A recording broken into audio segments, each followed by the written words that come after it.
pointing out several 50-pound sacks of grain. "This should get you through a couple days," he said, hefting the first sack. "Here, you get that end." Grace moved to help him, grateful for the physical task. They worked together to load the first sack into his truck bed, then returned for another. As Walter reached for the second bag, Grace's eyes wandered around the familiar space. That's when she saw it, a roll of blue work tarp tucked behind an old cultivator, the distinctive yellow stripes visible even in the dim light. The image from the detective's tablet crashed into her mind with violent clarity. The small form wrapped in that same blue tarp with yellow stripes, the way the plastic had degraded after years in water, but still held its terrible secret. Her baby, her Nora, wrapped and discarded like... The world tilted. Grace stumbled backward, her vision graying at the edges.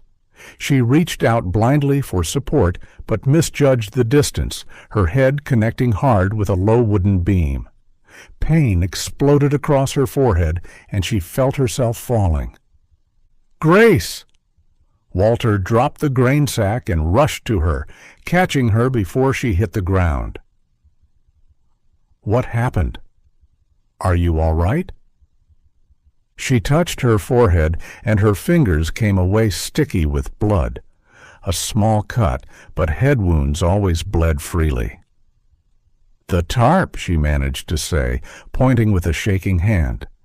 "It's the same in the photos, wrapped around." Understanding dawned on Walter's face. He looked stricken as he helped her to an overturned bucket to sit on.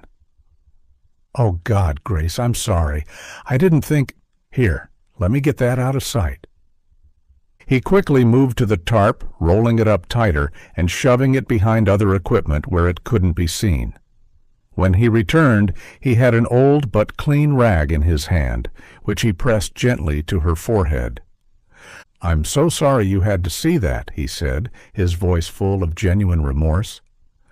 "I use those tarps for everything around here, covering equipment, lining the truck bed. I never thought about how it might, after what you saw today." Grace held the rag to her head, the sharp pain somehow grounding her in the present moment. "It's not your fault. They sell those tarps at every hardware store in the county. It's just seeing it brought it all back." Walter crouched beside her, his weathered face creased with concern. "Maybe we should get you home. Garrett will worry if we're gone too